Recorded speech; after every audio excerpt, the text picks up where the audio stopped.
And welcome to your local election headquarters and debate night in Kansas. I'm John Holt. We had the Republicans for you back in June.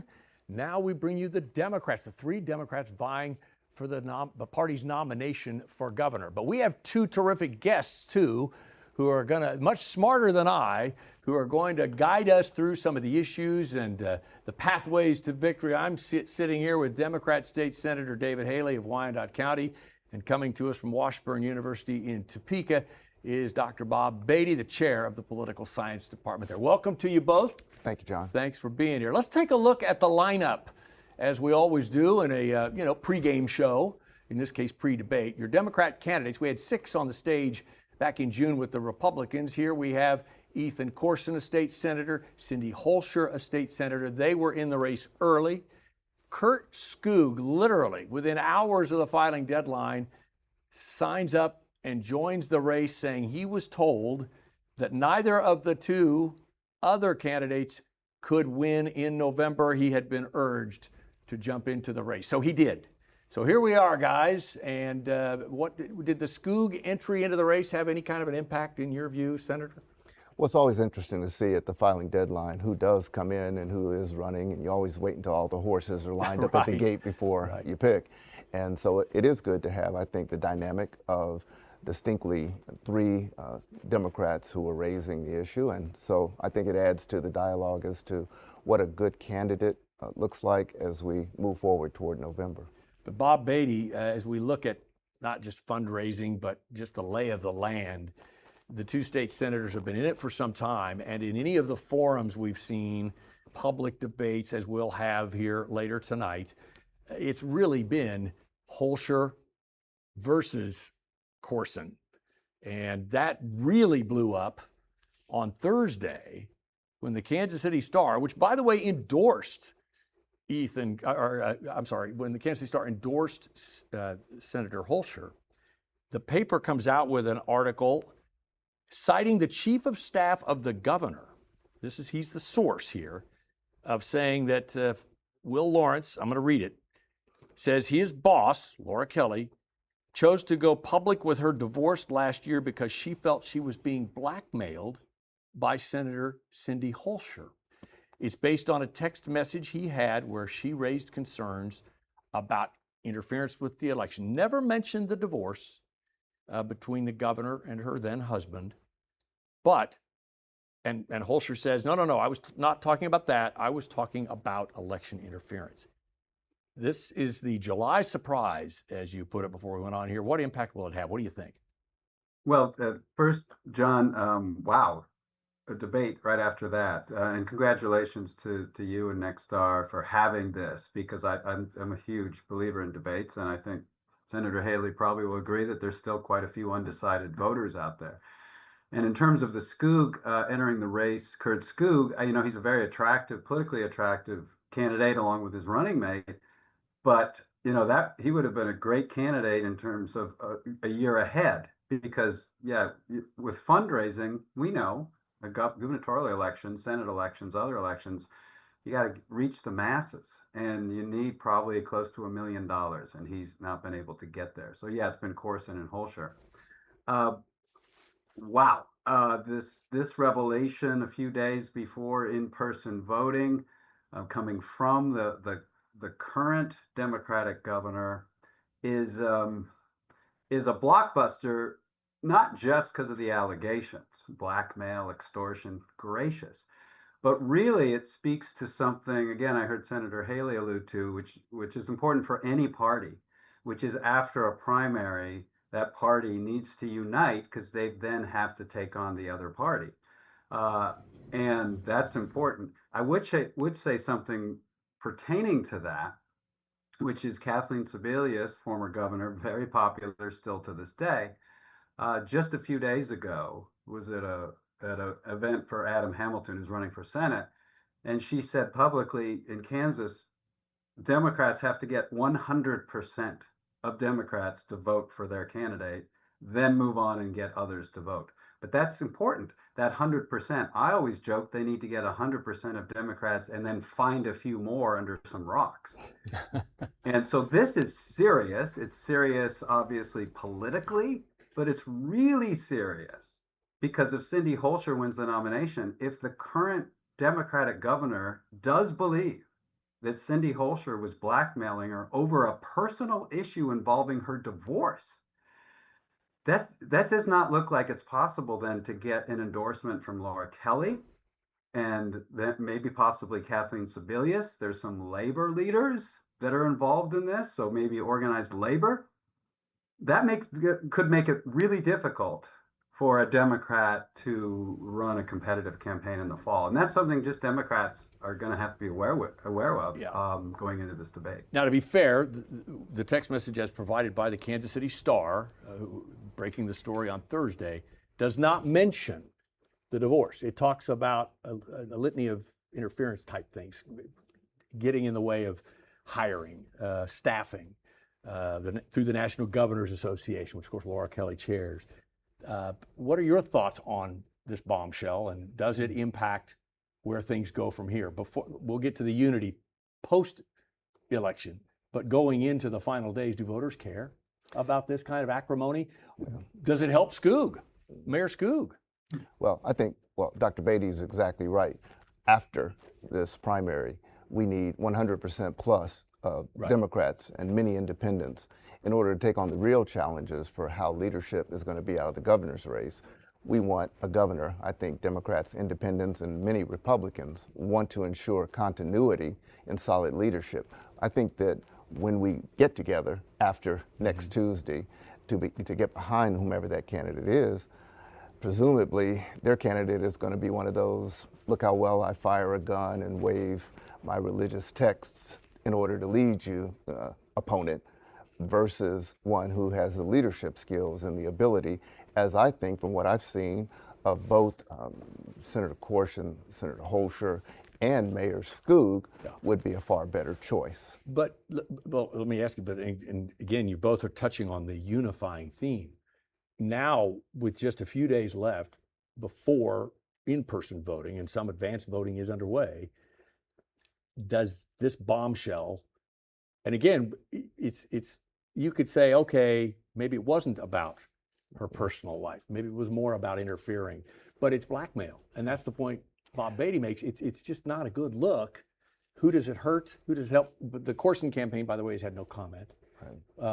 What say you about the current state of the race? I'm very close to certainly what goes along in the Capitol, and right there with both, working with two of the Senate. Never heard anything about it. Here it is, less than a week out. I'm not exactly sure. I think it becomes a tempest in the teapot. I think that the drill down will be for those candidates that are running, the three that are running, that all of this is, the problem is the divisiveness though, the civil strife on each other, and I'm hoping that, that it won't too much disaffect the turnout. I don't see it swaying vote either way based on this discussion. What are your thoughts on that, Bob? Do you see this maybe tampering enthusiasm for the Democratic Party in going to the polls? It's like, here we go again. What a mess. We don't have a chance now. Where are you on what impact it could have on the vote on Tuesday night? It's certainly a mess, and I've studied political ads, I studied the campaigns, I studied the outside groups. I'm not a member of a party.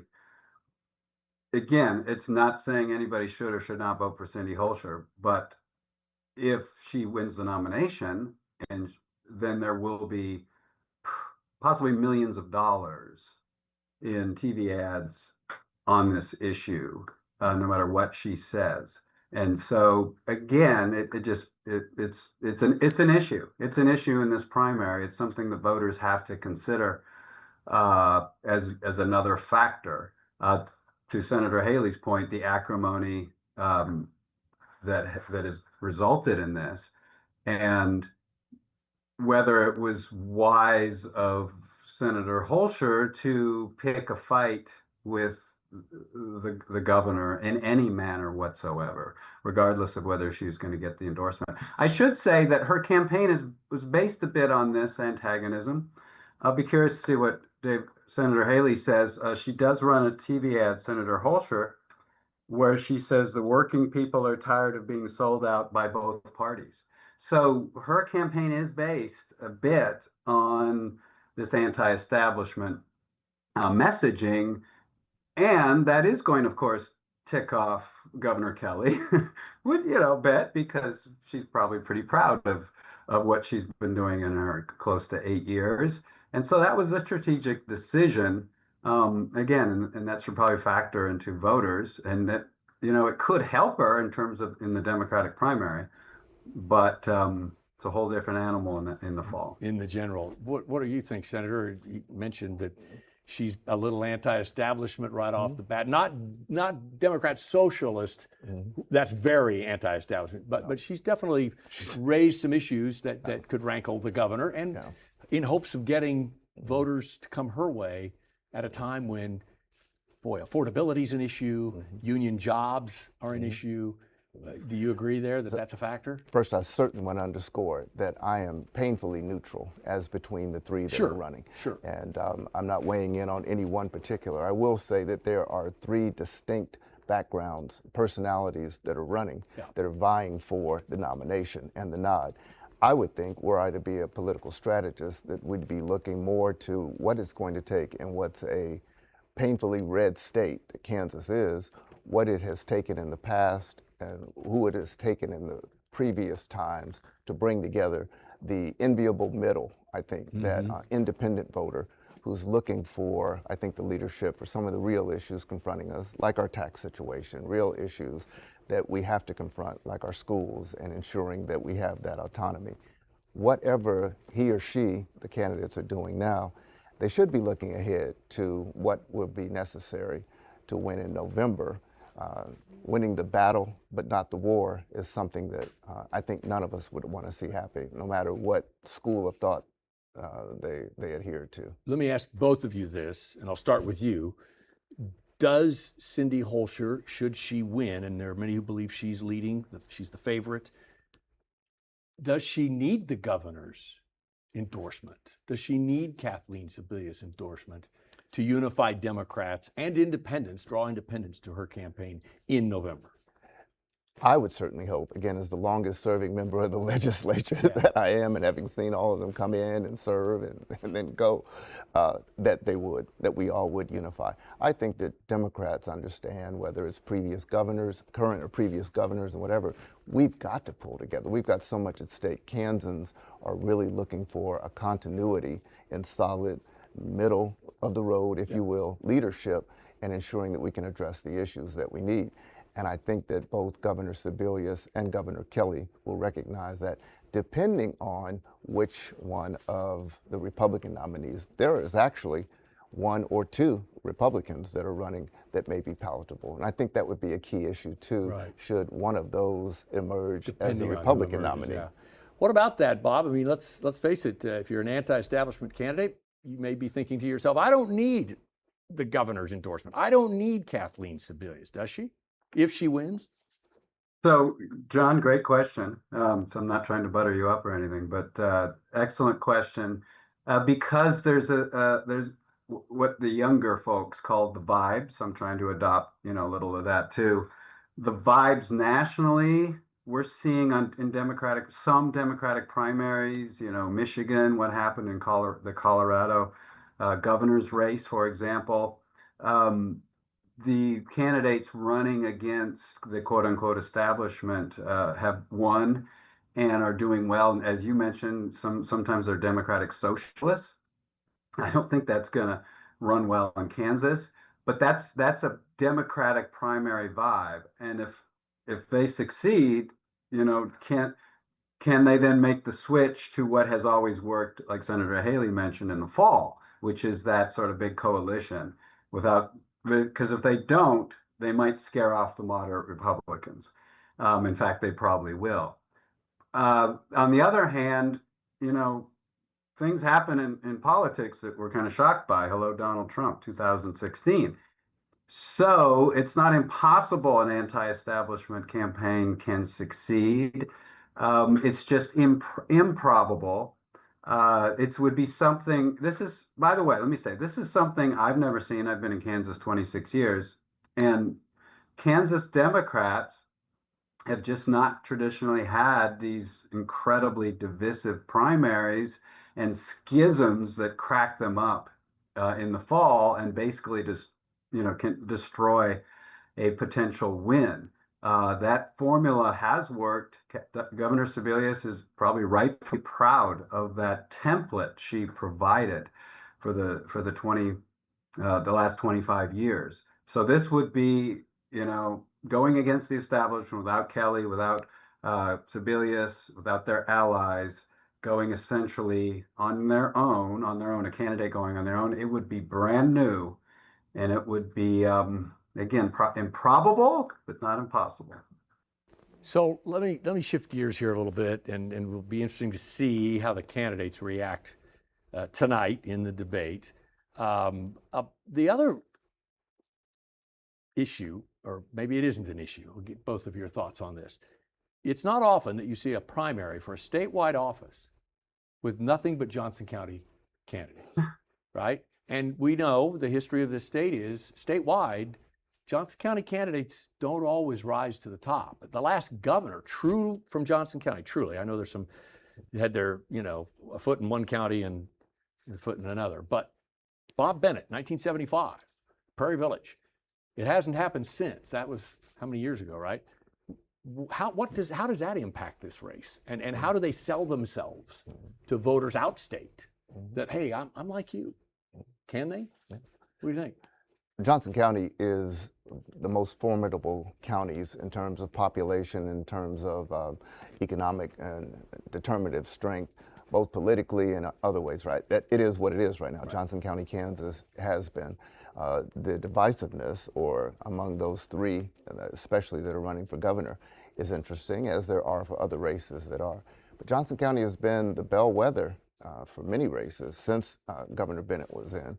And everyone courts or has courted in some way, shape, or form who are running statewide what Johnson County will be. And I think it will be largely determinative as to who wins in November, especially. Well, that's the question, because Bob, the candidate who emerges on primary night will be from Johnson County.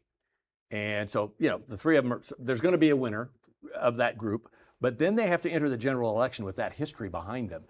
Have things changed? Because I know I grew up in central Kansas, and I've worked in Wichita, and I've been in Topeka. But there's just a sentiment out west that is not friendly to Johnson County. They get all the money, they get all the nice highways and schools, and they don't like Johnson County candidates. Is that still an issue? Will it be an issue in the general? I think it is. Sam Brownback, when he ran for Senate, used to run two different ads, one for Western Kansas and one for Johnson County. But here's the deal, is that a Democrat needs to win big in Johnson County, Northeast Kansas as well, Topeka, Douglas County, basically much of Northeast Kansas. Win big. They have to win big. Then just don't lose too terribly in the rest of the state. You're gonna lose, but don't get absolutely destroyed. And so you have to spend some time, working on that. Cindy Holscher, stresses that she grew up on a farm. That's pretty good.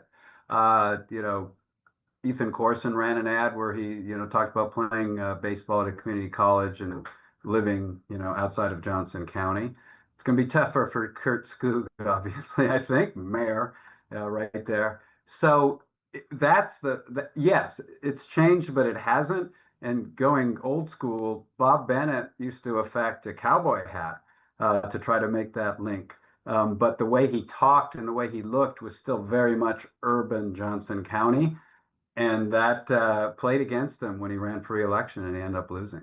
It's interesting you say what you said about Johnson County's role in choosing as the numbers, because Republicans will say, and this is fascinating to me, don't lose Johnson County by too much and go clean up out west. I mean, it's just completely changed, hasn't it? I mean, so it'll be interesting to see. Now, if you're a Democrat, if you're Cindy Holscher or Ethan Corson or Mayor Skoog, who are you cheering for on the Republican side to emerge the winner?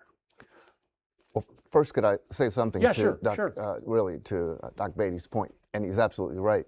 Part of what they do to temper not being in Johnson County is to look at who the running mate is, because beyond winning a certain number of largely urban counties, they're also having the balance and bringing the balance. It's something that historically has been done. Who are the running mates? And certainly you have one who's a doctor from Fredonia as a running mate, and then you have one who's from Sedgwick County, which is if you don't win it, you have to certainly come in, play, and then one who has been with the chamber in Salina, in other words. So there is that outreach by showing balance to the ticket for whatever they are, being Johnson County, and to try and, I think, genuflect a bit and to say that that's what you're doing. I've got a running mate, so I can connect some kind of way without wearing the 10-gallon hat. So if you're one of the three candidates who will be debating here in just a few minutes, who are you cheering for on the Republican side that you want to face in November if you emerge the winner?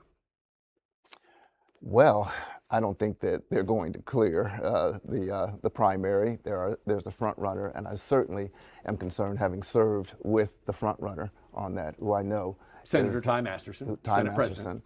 And Ty is trying to be Trump-light. He has the same general personality, my way or the highway.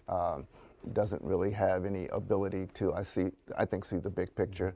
An idealist for an ideology that's pretty narrowly constrained.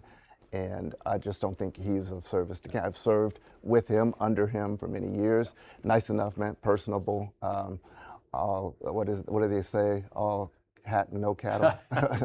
But he does. He presents well. Yeah. He's very glib and very attractive. Kansas need, I think, those who will work in concession with everybody and try the best to look at the bigger picture. And Mr. Masterson, Senator Masterson, President Masterson, just doesn't have that. So Bob, to that point, do you want President Masterson to emerge, or one of the other conservatives, but he seems to be the front runner, or do you want a Vicki Schmidt who's more moderate, more like you? I mean, not you, but the Democrat nominee. So which would you prefer? Yeah, good question. I'm anxious to answer it because it's so fascinating. One is for a Democrat to win a statewide race, they do need some Republicans. What's the number? 20-odd% something, right? And who are they likely to be? They're likely to be moderate Republicans, mostly out of Northeast Kansas. So two, we look at the last two successful Democratic governors, Laura Kelly and Kathleen Sebelius, and the first time they ran their first crucial election, they ran against the most conservative candidate, arguably, in the Republican primary, Kobach for Kelly and Tim Schauenberger for Sebelius. So, given that, I would say that those candidates are probably thinking they would love to see Philip Sarnecki somehow emerge out of the Republican primary, because he's had some pretty interesting, I shall say, TV ads. Let's just put it that way. And he's also, in attacking Ty Masterson, had to, show himself as very conservative. So he'd be number one. Number two, they would then want Ty Masterson because he's also very, very conservative and also aligned with Trump, who may not be very popular in the fall at all. I think those are the two that all three Democratic candidates would like to, one of those two out of the primary, emerge out of the primary. What are our thoughts on money coming in from, obviously the candidates are going to raise their own money, and we've seen Ethan Corson run away with that race in the most recent figures, 2.1 million total, Holscher at 810,000, and of course Skoog coming in as late as he entered the field at 286,000 roughly. Would one expect that in order to keep this state blue in the governor's office, a lot of NGA money might come in, or are they going to say it's a lost cause? What do you think, Senator? Well, we would hope that they'll understand what's at stake for Kansas. We're at a crucial point that Kansas is in our development, how we're being viewed regionally, how we're being viewed, nationally now, and that there'll be a lot of support coming in, not only from NGA, but from other entities to support. Nobody wants us to return, or very few, I should say, want Kansas to return to those days that produced Brownback as governor and those failed experiments that we saw. Nobody does. I don't think most Republicans don't want to go backwards, and many independents and Democrats. So I think the money is going to be crucial, but showing where there's the ability to lead, to govern from the middle and all-inclusively will be more important, or just as important, as to how much they raise. All right, finally here, about a minute and a half left, 90 seconds. Bob, what are you most expecting tonight from the candidates here on the stage as we get ready to present debate night in Kansas? What are you looking for? What will you be watching? Well, with that Thursday news, I'm, interested in both of their responses, and Skoog's too, although he stayed a bit out of the fighting, on the battles going on with the current governor, because as we've said, I do think it affects unity after the primary. All right, and David Haley, what are you going to be watching for tonight? Oh, I'm looking forward to seeing how they answer some of the questions and talk about how they see growing Kansas, or making sure that Kansas stays on the map. I'm excited about it. I'm assuring you that some of the issues that focus on that, I have a funny feeling. I wonder how I know that. Because you're the pundit. You're the pundit, John. No, you're the pundits. Yeah, I'm just I'm the lowly moderator. I'm the traffic guy. Okay, hold up right there. Hey guys, thank you so much, and I'm looking forward to getting us together again post-debate, and we'll see how it plays out right here in our Fox 4 Studios debate night in Kansas. Thanks for being with me. I'll see you in just about a half hour. Looking forward. Thanks, John. All right, and that's our program for now. We'll look forward to you joining us for Debate Night in Kansas, and then streaming statewide on your platforms, our post-debate, I don't want to say game, post-debate show. Coming up right here, next our station statewide.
state is at a tipping point with the primary race for governor heating up with a strong field of challengers in the Republican Party. The Democrats hope to hold the governor's seat after 8 years of Laura Kelly's leadership. After months of campaigning, the race for the nomination has tightened. 3 candidates, all with Johnson County ties. Can any one of them build the statewide coalition needed to keep the governor's office blue? Tonight, they face off and voters weigh in.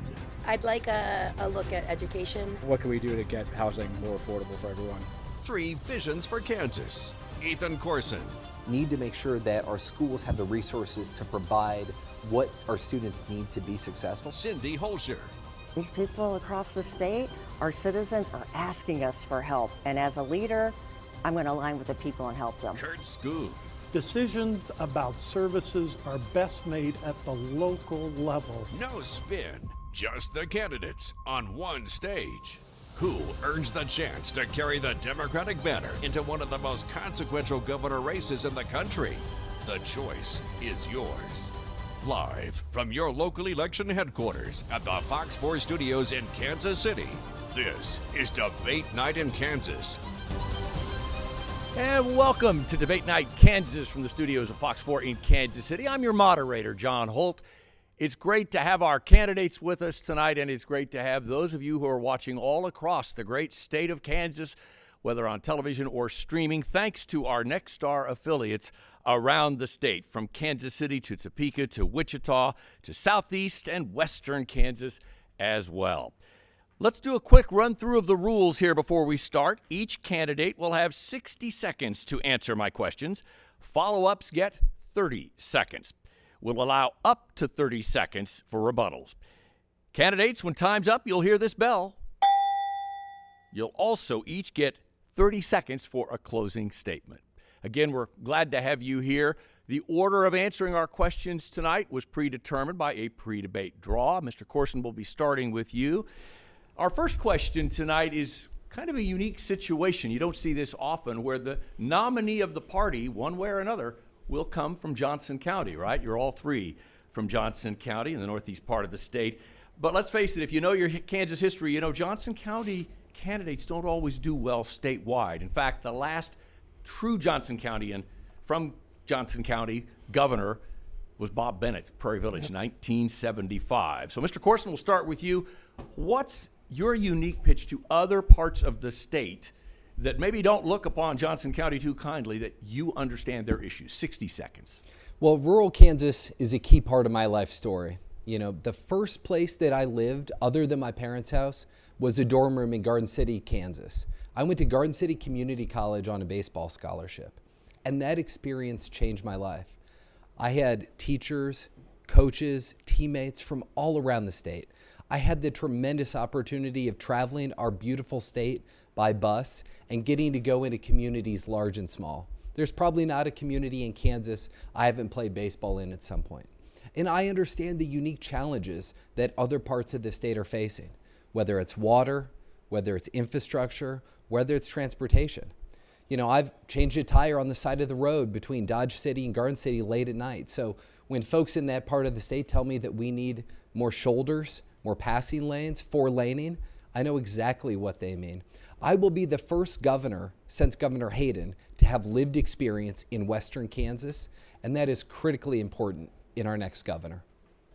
Thank you, sir. Mr. Skoog, you're next, mayor of one of the fastest growing cities in Kansas, in Johnson County. What's your pitch to the rest of the state? 60 seconds. Yeah, I'm a 6th-generation Kansan.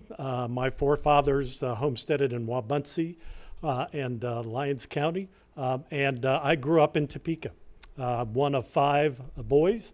I went to public schools, Topeka High myself, and my job and career took me to Overland Park, like happens to many Kansans. As I've toured the state, we've been talking with folks about water. We've been talking with people about education. We've been talking to Kansans about thriving communities. So in Overland Park, we're a population of 200,000 people. We're pretty evenly divided between Republican and Democrat. And I have won races against mega Republicans, and I can win in November because I operate a city of a budget of $500,000 every year that I'm accountable to Kansans to make sure we fulfill.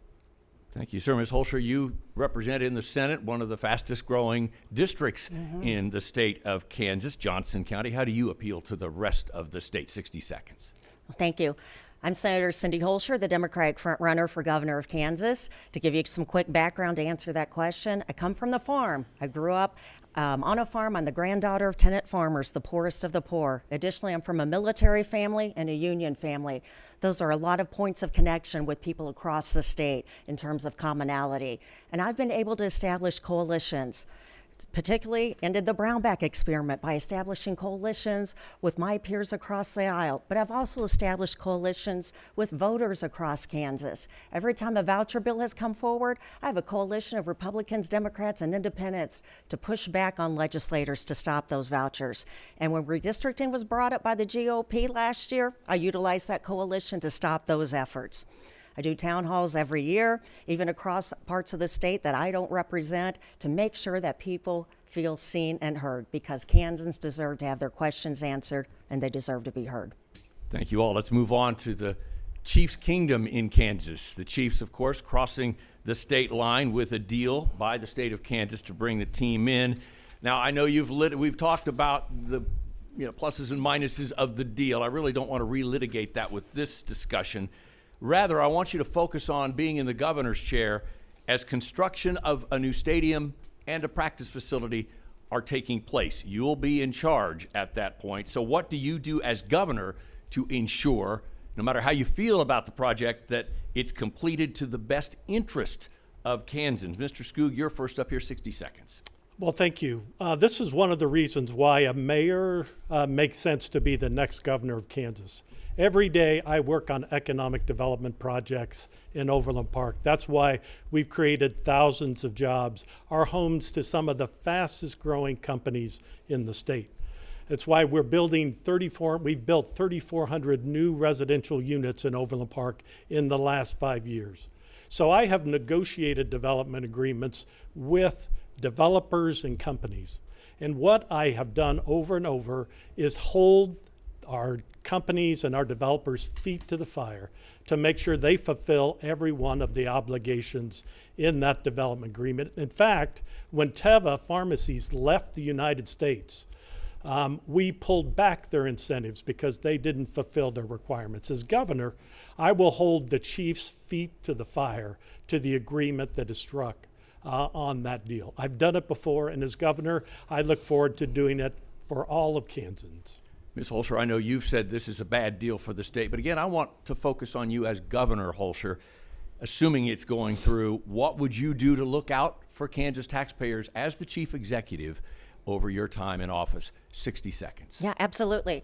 There are a couple of different things here. I want to ensure that workers get union wages, livable wages. Again, because when you go through parts of the details of the deal, some of those things aren't guaranteed. And I know a wink and a handshake isn't going to protect our workers. So again, I want to make sure that we have livable wages for our workers and union labor.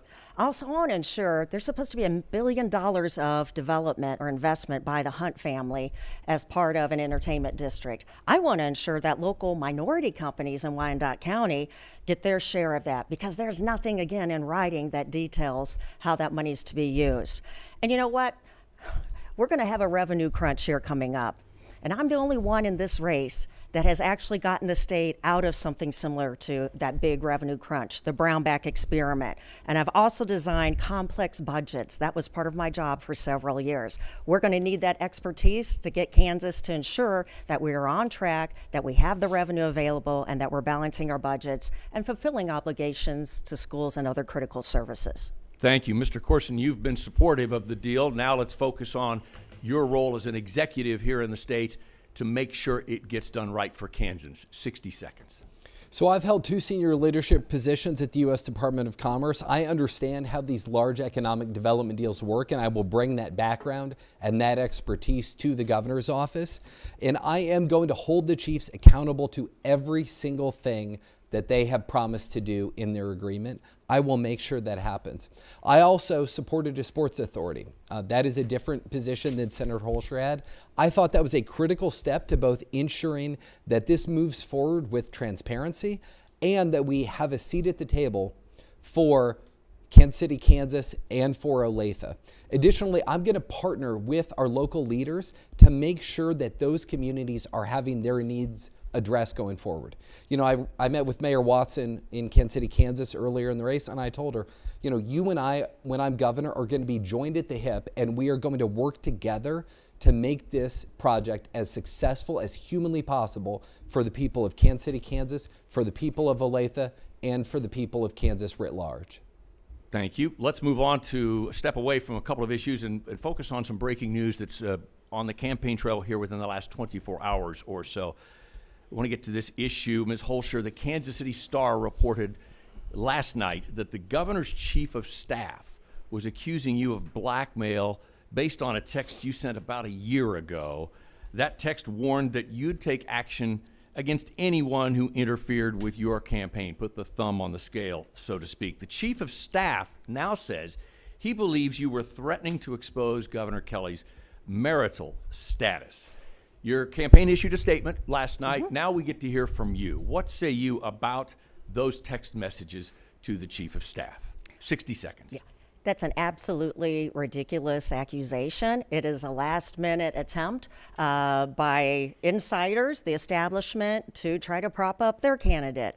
I'm not tied to the establishment. I'm tied to the working people. I'm everything that often this party says it wants. Somebody who rose up out of poverty, a female, someone who fights for working families, from a military family and a union family. But at times, the establishment just doesn't want to embrace someone like that. So again, these are just accusations, sleazy accusations at the last minute of a campaign to try to prop up a candidate who hasn't been getting traction. Regardless of whether you meant the marital status or putting your thumb on the scale of the campaign, the tone made it sound like you were willing to release information to the press.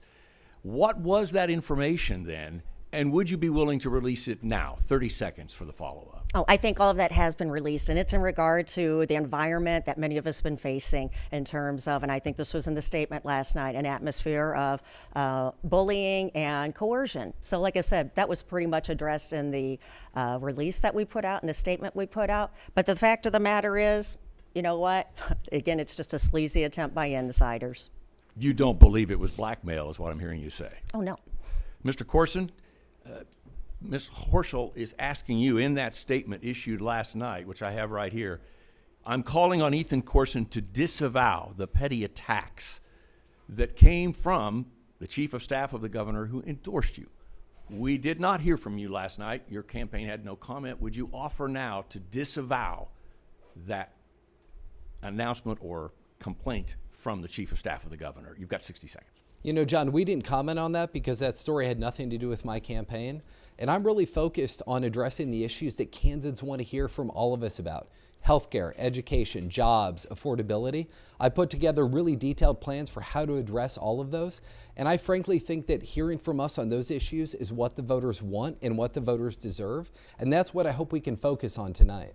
In an earlier article in the Kansas Reflector, if I may follow up, there was a suggestion by the Senator Holscher that you too were pressured not to get into the race, that Chris Mann was the governor's choice. Did you feel pressured by the governor or chief of staff not to enter the race a year ago? Look, I think Governor Kelly has been clear from day one that she believes I'm the only Democrat who can win in November, that she believes that I'm the only Democrat who can put together the coalition that we need of Democrats, of unaffiliated voters, and of moderate Republicans to hold this governor's office. We are building a campaign that is going to beat Ty Masterson, and I'm going to win in November, and that is why leaders like Governor Kelly, Governor Sebelius, Planned Parenthood, and over 20 labor unions are supporting my campaign. Quick follow-up for both of you. I'll start with you. I've had several Democrats tell me their concern is party unity. At the end of the day, would you support Ms. Holscher if she wins the nomination? Mr. I Corson? would, yes. Would you support Ethan Corson if he wins the nomination? Of course. Thank you. Mr. Skoog, I'm not going to leave you out here. Thank you. I want to bring you into this discussion specifically because you entered the race late. You also sat down with the governor. There are reports that you spent about an hour with her before you entered. And then she issued a statement when you entered the race, quote, describing your race as a thrown together last-minute opportunistic attempt to divert my wholehearted endorsement. Foolhardy. Question, did you feel pressure from the governor not to enter the race? 60 seconds. Yeah, well, first I want to start off that it's hard to be an elected official in Topeka for 10 years and not be an insider. Senator Holscher is an insider. I'm the only one who's an outsider. I have not been an elected official in Topeka. And this whole mudslinging that we're experiencing is a typical Topeka tactic. That's not what I do. I'm a mayor. What I do is bring people together and solve problems. So the reason I got in this race is because Cindy has been ahead in the race. She has a great ground game that she has worked across state for the last few years. But the positions that she has taken and her approach make her unelectable statewide. Ethan started on third base with all the endorsements, and he's run millions of dollars of TV ads, and he is not connecting with Kansans. I am connecting with Kansans. And I think at the end of this debate, the Kansans will see I am the one who can win independents and moderate Republicans and win at the end of the day. Quick follow-up, with all due respect. My question was, did you feel pressure by the governor or her staff to not enter the race? Well, the governor made it clear to me that she was supporting Ethan Corson. And I'll give each of you a quick 10-second response to Mayor Skoog's comments. Mr. Corson, you've not connected with the electorate. That's what the mayor says. What say you? 10 seconds. You know, John, we've traveled over 36,000 miles across this state. We've been in church basements, community centers, union halls, family farms with Kansans all around the state. Folks are gravitating towards our campaign because, frankly, what they want is a new generation of leadership. The two tickets in this race have been in office a combined 41 years at a time when voters clearly want something new, and I represent a new generation of leadership for Kansas. I want to give Ms. Holscher a chance to respond to the fact that you're not electable. Ms. Holscher, the Mayor Skoog indicated you're not electable. I'll give you 15 seconds. Go ahead. Sure. What I will say to that is every independent poll that's been done shows me with a sizable lead over both of these guys. So yes, I am indeed electable. I'm the only one here who's consistently won races in red districts where it takes Democrats, Republicans, and independents coming together to elect me. And that's been 4 races, tough races. So of course I can win this race. And here's the thing. You know what? My positions are with the people. There's nothing extreme or outlandish about my positions. I'm working for Medicaid expansion. I'm working to legalize cannabis, make housing more affordable as well as childcare, and raise the minimum wage. Those are positions directly aligned with the people. Thank you all. Let's get back to one of the key issues facing Kansans, property taxes. The legislature has failed to come up with a package over the last 2 or 3 years in spite of supermajorities, relying on a couple of key strategies that I want to share with you. Particularly from this June Survey USA poll.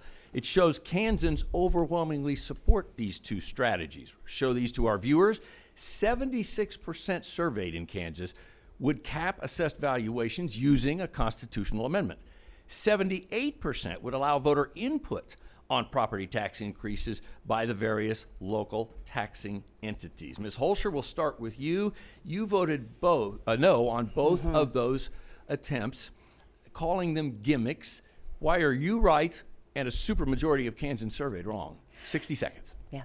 I would just tell you the legislature really hasn't been upfront with the voters in terms of what actually lowers property taxes. And yes, we've had plenty of bills brought forward, most of them gimmicks that wouldn't grant any real relief to voters and to people across Kansas. We have to get to the heart of the conversation, and that's funding of our schools, which is the obligation on the state level. When we don't fully fund general education as well as special education, and special ed hasn't been fully funded since 2011, then that burden, that responsibility is shifted over to the local level, and they have to fill in the gap. That makes property taxes go up. So if we want to address property taxes, We have to fully fund education and stop the billionaire and corporate giveaways, because there's only so much money to work with, and we need that money to fund those critical services, including education, so that doesn't get shifted to the local level. Mr. Corson, you too voted against these two approaches that Kansans overwhelmingly, when surveyed, supported. Why? 60 seconds.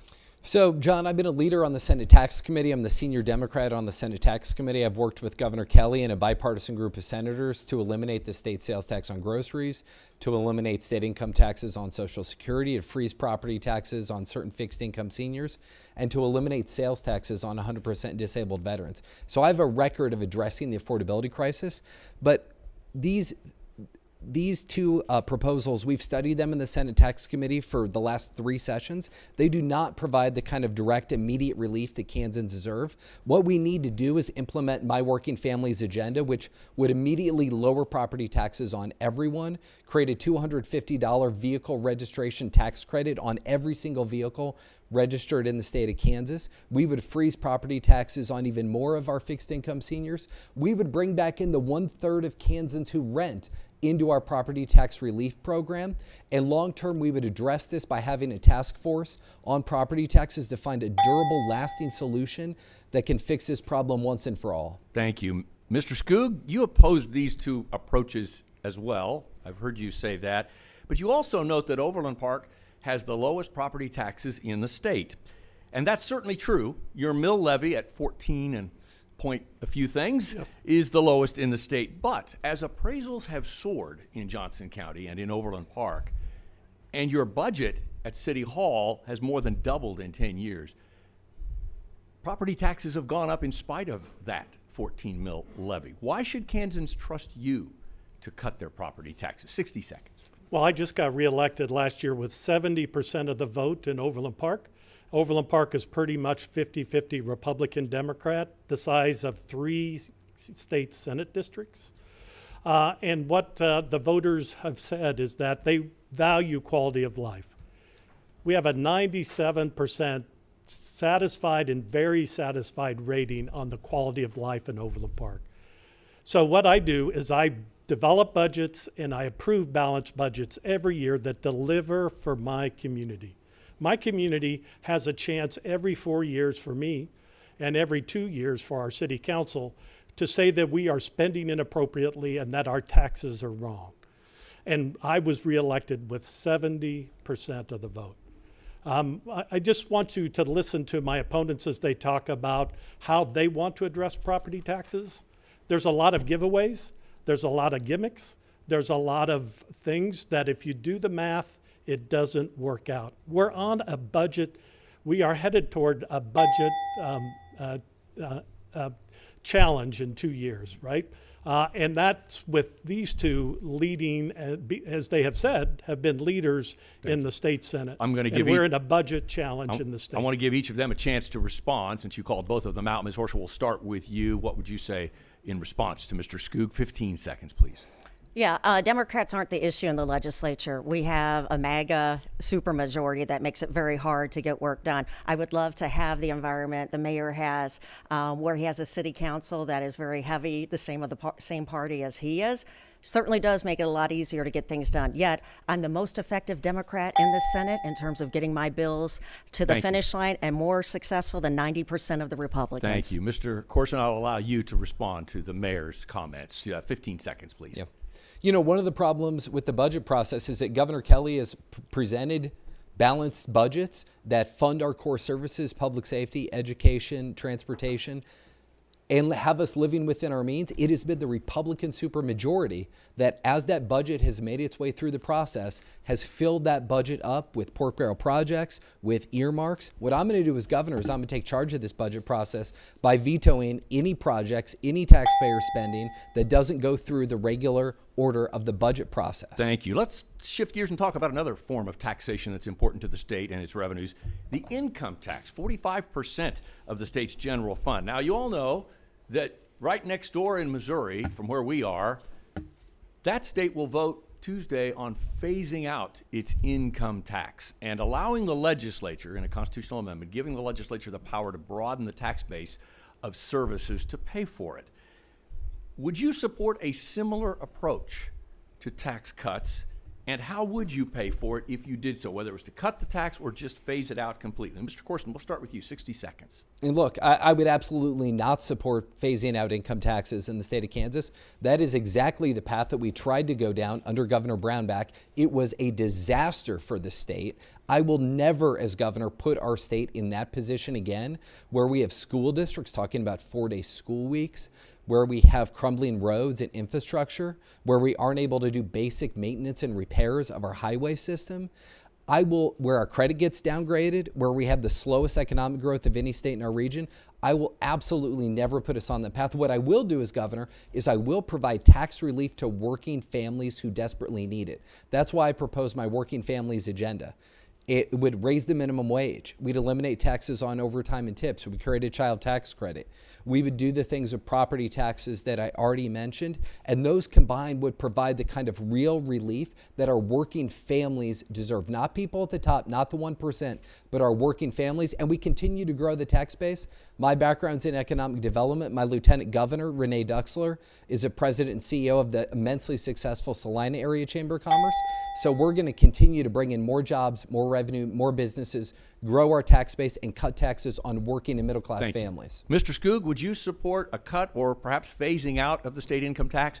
And if so, how would you pay for it? 60 seconds. No. Quick answer is no. What we need to do as a state is set priorities of what's important to us. Currently, the agenda is being set by the extreme mega leadership in the legislature, which, as I tour the state and talk with people, what they tell me is they don't feel heard and they don't feel included in the process. So we need to come together as Kansans and set priorities of what are important to us. I know that we won't agree on everything. There are things on each edge of the political spectrum that we won't agree on. But I know that we will agree on health care, that we will agree on education, and that we agree on water as 3 of those core issues. And as you've heard the senators talk about, in this supermajority, they don't have the power to get important things done. Why do you think, being elected governor, they can perform differently? I'm an outsider. I'm a mayor. I am used to bringing people together to get things done. And that is what the next governor of Kansas needs to do. Bring Kansans together and get things done. Ms. Holscher, same question for you. Phase out or cutting the income tax, and if so, how do you pay for it? 60 seconds. We've seen similar bills, and I voted against them. It's just another version of the Brownback experiment. And I ran for office the first time, 2016, to end that experiment. Won that race, and I was a co-founder of the Women's Bipartisan Caucus. We're the group that actually put together the bill to end the experiment to get Kansas back on track. So absolutely not. I would not support that. I'm fighting for affordability, working to make sure that we lower property taxes for people so they aren't priced out of their homes, expanding Medicaid so more people have access to affordable health care, making housing more affordable, and raising the minimum wage. Those are the things I'm fighting for. Incidentally, Senator Corson throughout this campaign has declared himself a champion of the working families and a lifelong Kansan.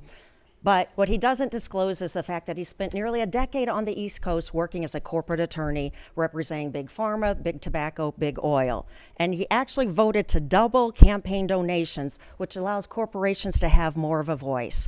And in fact, on top of that, he was asked to denounce and disavow his connection to a dark money group that is spending $100,000 against me, spewing accusations and lies.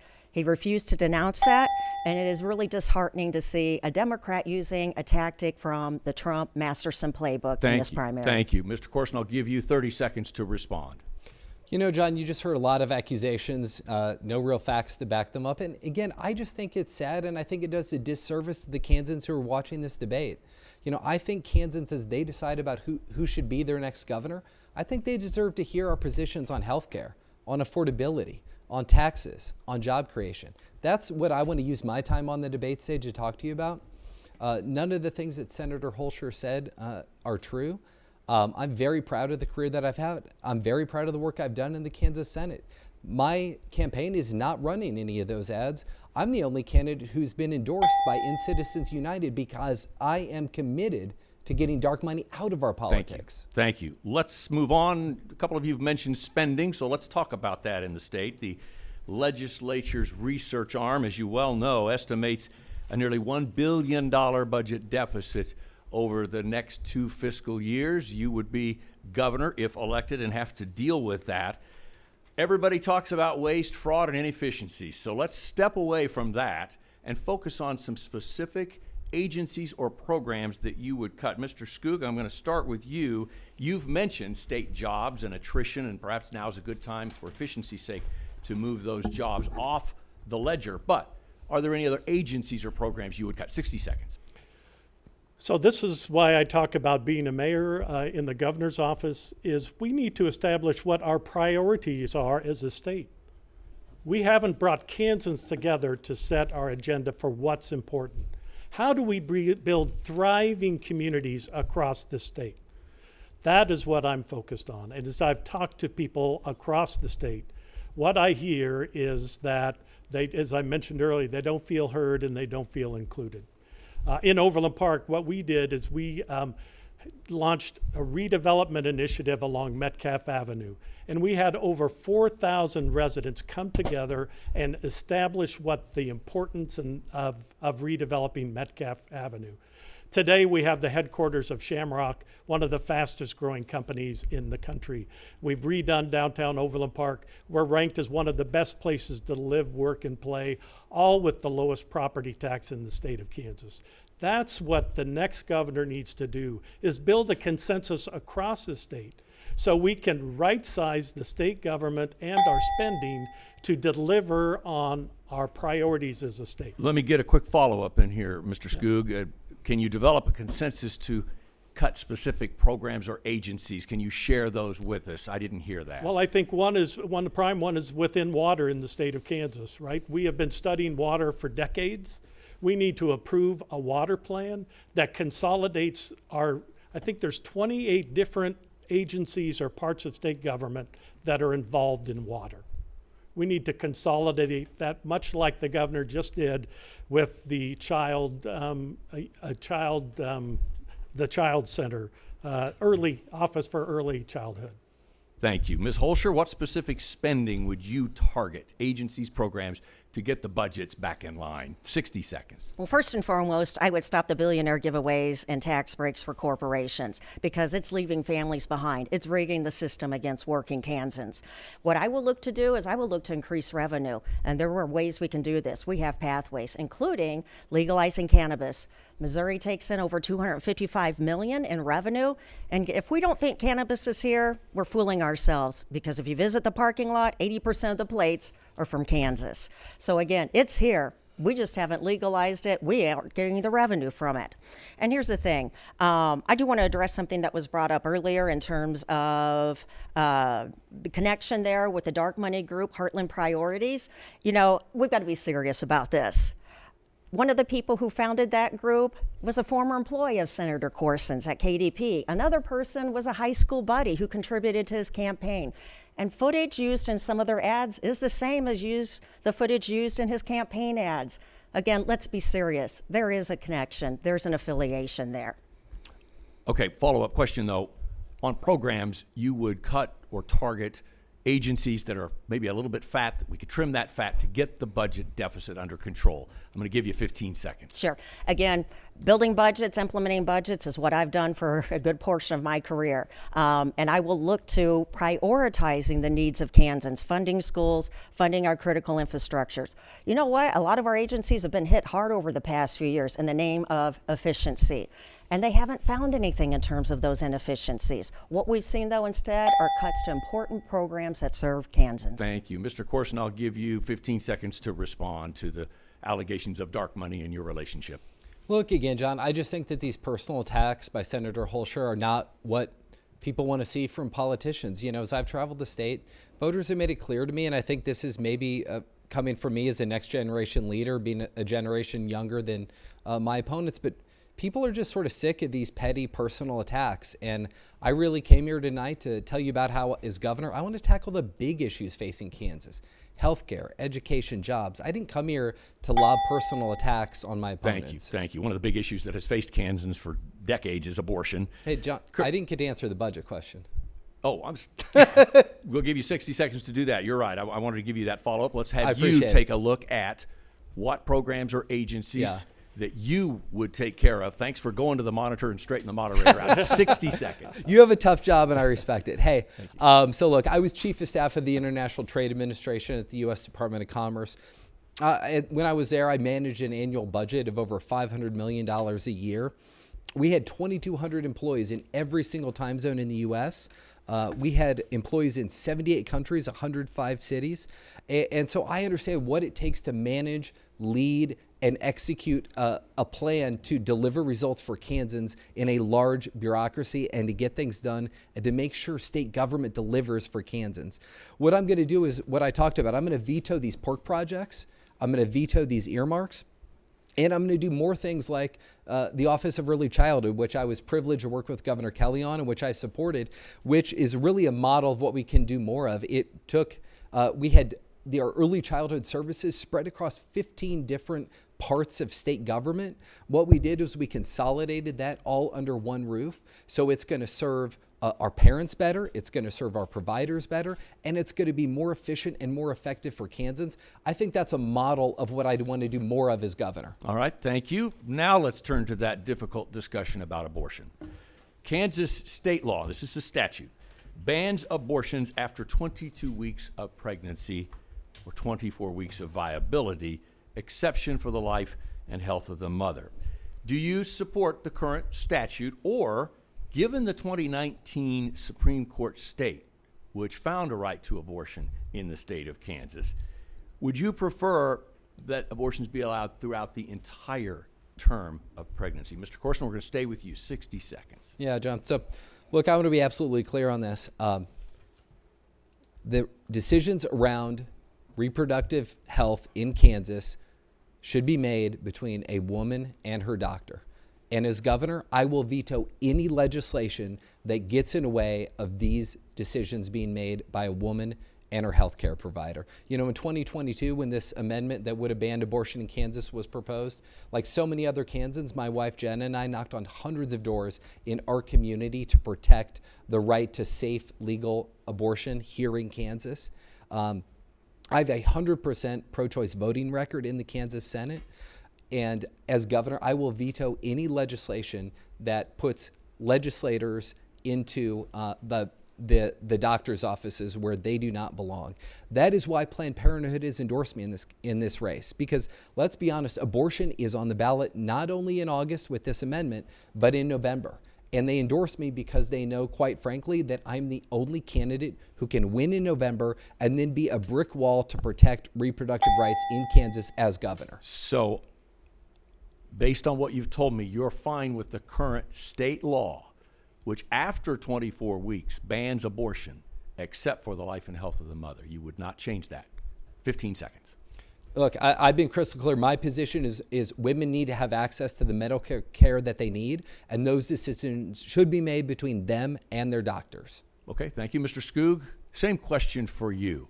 Are you comfortable with the current state law, which bans abortion after viability at 24 weeks, or would you like to see that pushed to the end of gestation, the full term? 60 seconds. Well, first of all, everyone needs to vote no on this amendment because it's just a roundabout to get back at inside your doctor's office. So I'll get to your answer here in a second. But the key is that this election is about reproductive rights and other things moving the state forward.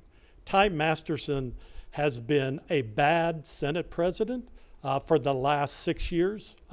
And as governor, he would destroy this state moving forward. That's why I'm in this race, is we need a candidate who can beat Ty Masterson in the fall, like Laura Kelly did and like Kathleen Sebelius did. You can't run from the left, you have to run from the middle. And so as governor, we will get control back to break the supermajority. That hasn't happened in 16 years. And we will have an opportunity to have a real discussion about reproductive rights. We need to vote no on this amendment. I think that until we get a more balanced legislature, we can't even talk about any changes to the Thank you. Now, abortion you laws. promised me you'd get to my question, and I didn't hear it. So I want to know, are you comfortable with the current state law which bans abortion after 24 weeks at viability with exceptions for life and health of the mother? Are you good with that right now? I think that is all, that there's no way to change it until we change the party. right. Until we're successful in November and in future years. Thank you. Ms. Holscher, same question to you, 60 seconds. Yeah. Well, to me, it feels like this has been settled. Again, we had the amendment in August of 2022 where voters resoundingly upheld access to reproductive health care. They spoke at that time saying that what should be permitted. And in that summer prior to the vote, I knocked tons of doors with my daughters, with other folks, so many that I, in fact, had a TV news crew following me. And I have a 10-year record of supporting access to reproductive health care. So again, the people have spoken on this, and as Mayor Skoog indicated, we have to get people out to vote no on this amendment because this is just another attack on reproductive health care from another angle. So I keep telling people, here's the easy way to remember it. Vote yes for Cindy, vote no on the amendment. Thank you. Let's move on to another issue that faces a number of states, and now apparently Kansas, because Kansas does not allow medical or recreational marijuana. All four neighboring states allow one or both uses for marijuana. Let's take a look at a survey that you may be aware of from Fort Hays State. 2025, it found that about 70% of Kansans support legalizing medical marijuana. 59% support legalizing recreational. But a 2023 Kansas City Federal Reserve Bank study found states that approved recreational use saw increases in substance abuse disorders by 17%, arrests by 13%, chronic homelessness by 35%. Mr. Skoog, both of your opponents both support recreational and medicinal, and we'll ask them in a moment. But your approach more cautious.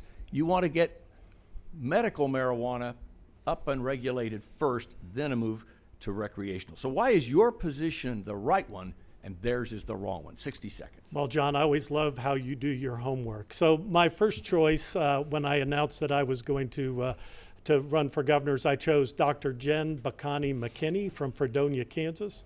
She's a family practice doctor and nationally recognized leader in rural health care. And we had a conversation about what her experience was with marijuana in her practice. And although she doesn't prescribe it, she knows that some of her patients use marijuana, and they are helpful in their management of their pain and other symptoms.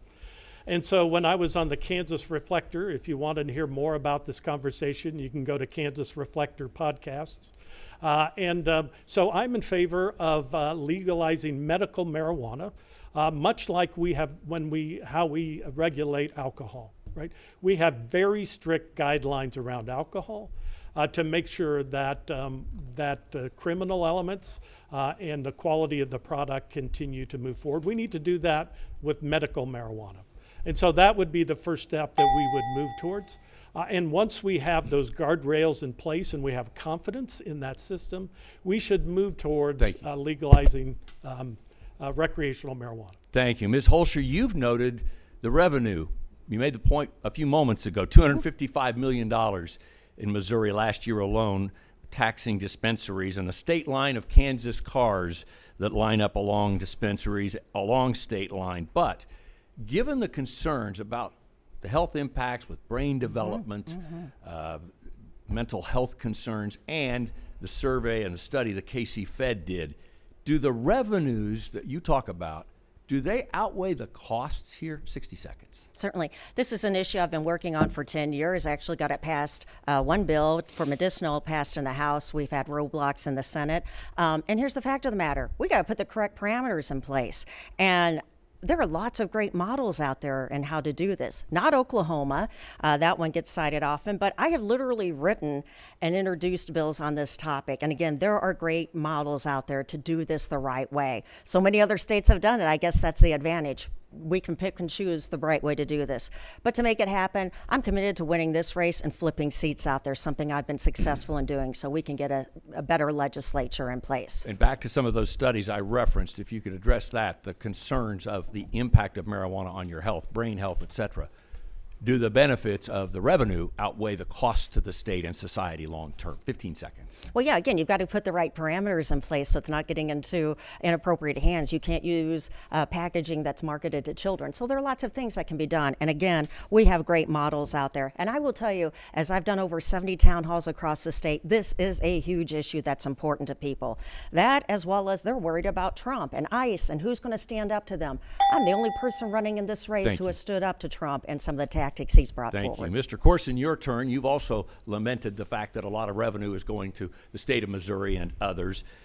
Do you believe that the benefits of recreational and medicinal marijuana outweigh the risks or the harm to health? 60 seconds. So I was the first candidate in either party to come out and supported both recreational and medical marijuana. Look, with respect to recreational, what we risk doing as Kansans if we do not adopt a policy is falling behind not just our neighboring states, not just the other states in the Midwest, but behind the whole country. And look, John, we're Kansans. I have no doubt that we can do this in a thoughtful, sensible, common sense, responsible way. I want to work with the medical community. I want to work with the law enforcement community. I want to take the best practices from other states and bring those to Kansas. And I do think we have a chance. We talk about the shortfalls in special education. Hasn't been fully funded since 2011. This is a potential revenue source to provide more special education funds. We know that we need help with our infrastructure. This is, again, a potential revenue source. And I just have trust and faith in Kansans that we can do this correctly. With the respect to medical, we should be looking to ease the pain and suffering of Kansans whenever we can, whether they're a veteran or someone else with PTSD, a Kansan with epilepsy. And so I'm always going to support easing the pain and suffering of Kansans when I can. I think medicinal cannabis provides one way to do that. Thank you, candidates. Appreciate that. Quick program note for our viewers. Want to remind you that our post-debate live stream, where we'll hopefully visit with the candidates again individually and discuss tonight's debate, begins just moments after we wrap up here. Scan that QR code right there on the lower part of your screen, and that will link you directly to our post-debate analysis. Let's get on to a cultural issue, if you will, and that is the Kansas legislature's banning of transgender women from competing in female sports. That came in 2023, and banned transgender care for minors in 2025. Pew Research finds nationally 66% support policies requiring athletes to compete in the sport of their sex at birth. 56% support bans on transgender care for minors. Mr. Corson, you voted no on both of those issues, which ultimately would become law. Why did you vote no? You have 60 seconds. So with respect to the issue of sports, I think that there are ways that we can absolutely ensure fair competition without having a bunch of state legislators involved in this. You know, I mentioned the respect that I have for Kansans and our common sense. I have no doubt that this can and already was being dealt with at the local level by organizations like the Kansas High School Activities Association, by our athletic league administrators, by our principals, by our teachers, by our coaches, and communities all across Kansas. We have so many issues facing our state at the state legislature. This is not an issue that the state legislature needs to be spending time on when it's already being addressed in our local communities in a way that can both respect every Kansan and ensure fair competition. With respect to the second bill that you mentioned, gender-affirming care, I think, again, that it is most appropriate for decisions to remain between a child, a parent, and a doctor who can provide the expert care that child needs. Thank you. Mr. Skoog, you don't have a legislative voting record, but let's look at it this way. You're elected governor. Those bills come across your desk. Do you sign or veto? 60 seconds. Right. So I believe in local control. I live with the wrath of the legislature telling us in Overland Park what we have to do. And what does it do? It makes us less efficient and it drives up our costs as a city. I don't believe that the state legislature should be in your doctor's office either. I think that the role of the legislature should be focused on the big issues that are in front of us, the challenges that we all feel and know about. We need to stop losing population in the state. We need to stop losing jobs. We need to support our education system. These are things that the legislature is not dealing with. They are avoiding these issues because they're worried about they're creating an election issue for themselves in the next election. That's why we need a mayor to come into the governor's office. I'm not an insider. I'm not part of the existing legislature. And what I do is build consensus around issues. So to answer your question directly, I believe the legislature should stay out of issues that affect people's health and out of issues that can be best handled at a local level. Take that as a veto then for both. Yes, sir. Ms. Holscher, you've also voted no on both banning transgender women in female sports and care for minors. Why do you fall in that category? 60 seconds. Yeah, we already have an agency that handles this. Acacia Kansas High School Association, they put rules and parameters in place. And here's the fact of the matter. We need to focus on affordability, yet this extremist MAGA legislature hasn't focused on that one bit. Instead, what we saw this past session were 2 Charlie Kirk bills and a bathroom bill. Kansans are struggling. This isn't what they want. This isn't what they're worried about. But when we talk about things that they are worried about in their communities, data centers.